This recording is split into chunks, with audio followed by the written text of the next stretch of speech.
welcome back to my channel. I'm so excited to hang out with you today.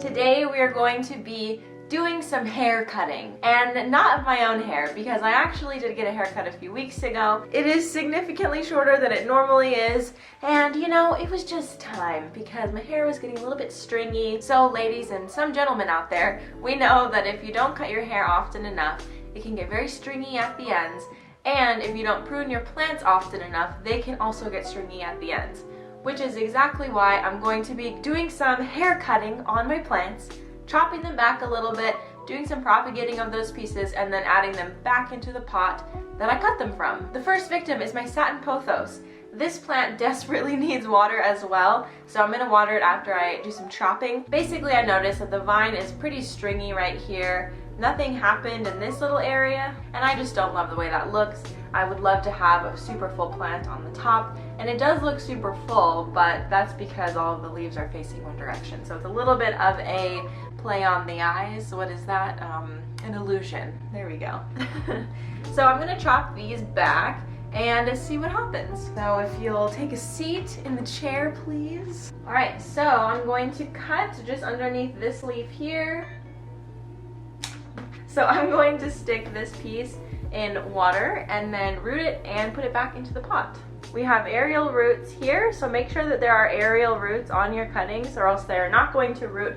And if they do root, they're not going to grow leaves. So this is a beautiful cutting for replanting. Alright, and the other vine, we're going to chop it right here.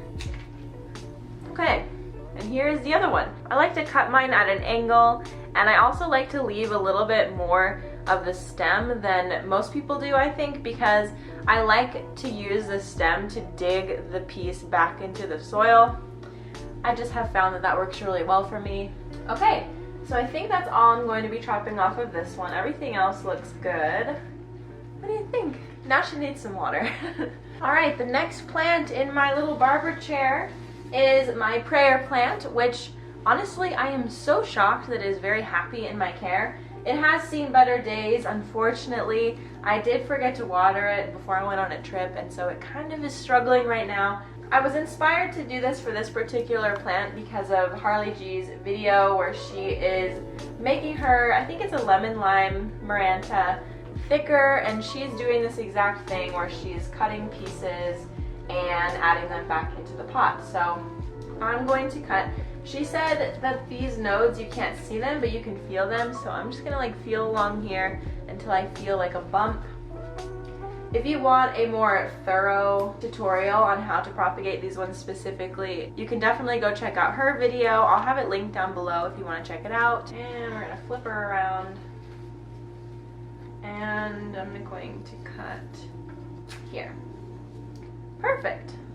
So here's what she looks like now. Not as long, but she will be more full very, very soon. Alright, and the last plant in my cutting chair. I'm going to move this up so that we can see what I'm doing. Alright, the last plant in my cutting chair today is my variegated syngonium. This plant, as you can see, is getting very tall, and syngoniums are actually a trailing plant, so it will start to flop over. I'm noticing that a lot of these are starting to hang a little bit, and I don't really want it to do that. I want it to remain super bushy, so I'm going to cut those pieces that are getting too tall so that I can add them back into this pot. And actually, this plant is starting to outgrow its pot. You can see some roots in here poking out. So it will need a repot probably in the next couple of months, which is crazy. It's been growing so fast for me. So when these are ready to be propagated, they will make an aerial root. It looks very similar to pothos. I'll show you. Here's a good example. So you can see there's this little notch here. And so you would obviously cut right underneath that, and then it'll grow here. Okay.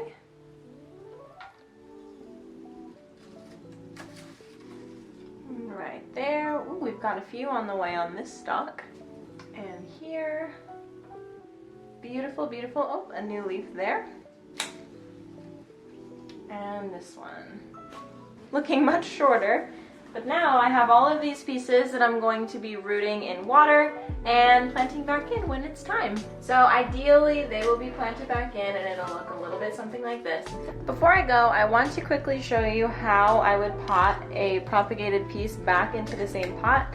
So I cut these pieces off in a video recently, and the roots are pretty long now. So this is usually the point where I would pot it with the big plant. The roots only really need to be a couple of inches long. But what I do is I take each individual piece, so this is one, and I clear up a space in here. So I'm going to find a spot, I'm going to dig it a tiny little hole with my scissors. You could also use your fingers, but I don't want to get my hands super dirty right now. Plop it in. It really is that simple. And if you leave a little bit of the stem, sorry it's all dirty now, but if you leave a little bit of the stem like you can see here, you can use that to kind of push the plant in a little bit deeper, whereas you can't do that with the root or else it would break.